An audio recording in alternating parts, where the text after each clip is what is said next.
Hi everyone, I'd like to say a couple of things here. Firstly, about my videos. I post them on various different websites and I do appreciate all the comments and the messages I get, but I could really do without seeing any more racist comments, if you wouldn't mind. I'm speaking here to the white racists, but this applies equally well to the brown ones. I don't share your pathetic and obnoxious views in any way imaginable. So if you really have to show the world what an intellectual insect you are, please don't do it here.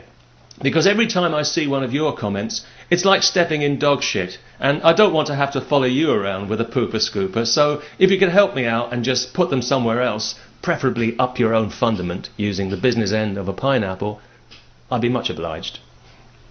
And secondly, I'd like to say a few words about the Bible. It seems to me that because faith operates outside the bounds of reason, it feels entitled to claim knowledge from unreasonable sources, such as divine revelation, which is a fancy way of saying voices in the head, or dreams, or even drugs, if you read the book of Revelation, which is an extraordinary account of a bad trip through the canyons of a frazzled mind. It's the last book in the Bible, and it was written by somebody called John of Patmos, and he was definitely on something, because the island of Patmos is notoriously abundant in psilocybin mushrooms, and you don't need to ingest too many of them to start having rabid visions. Maybe even scribble a book of wild ramblings and ravings while you're at it. What could be more natural? Although reading Revelation, I don't get the impression of anyone actually having written it so much as shouted it while hanging upside down by his ankle from a bell tower, or scrolling it in his own blood on the city walls. It's fair to say that I'm not entirely convinced that this is the product of a healthy mind.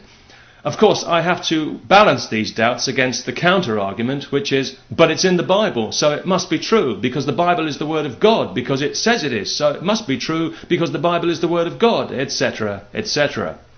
Clearly, for some people, God doesn't move so much in mysterious ways as in ever-decreasing circles.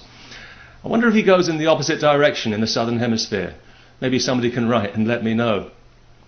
But I find it quite ironic that some Christians would like to ban the Harry Potter books in case their children turn to witchcraft and away from Jesus, as opposed to turning to Christianity and even further away from Jesus from what I've seen. Jesus camp, anyone? I don't know about you, but I smell sulphur. But you know, I think once you start banning books, you really start banning civilization, and that's why I would never be in favour of banning the Holy Scriptures, which is a question I was asked recently, even though I think they do more harm than good.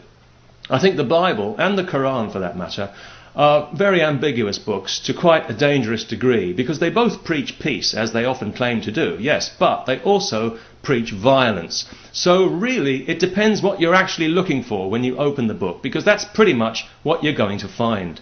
And if you choose to read it literally, well then yes, you've got yourself a charter for barbarism. But if you approach it as the inspirational text that it was doubtless meant to be, well then you can access a world of some subtlety and wisdom. But you have to actually want to do it.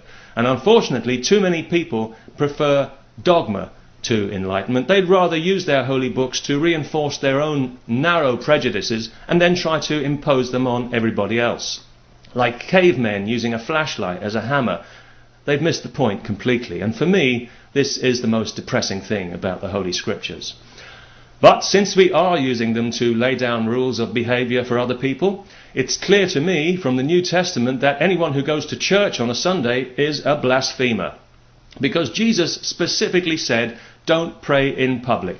Keep your religion to yourself, didn't he? In the Sermon on the Mount, I think it was, Matthew 6, verses 5 and 6. Don't be like the hypocrites, he said, who pray in the synagogues and on the street corners where they can be seen. He said, no, not you. You go into your closet and shut the door and pray to God in secret, and God will hear you in secret and reward you openly. That's what he said. Keep your religion to yourself. It's right there in black and white in the Queen's English in the Holy Gospel. How much more true could it possibly be?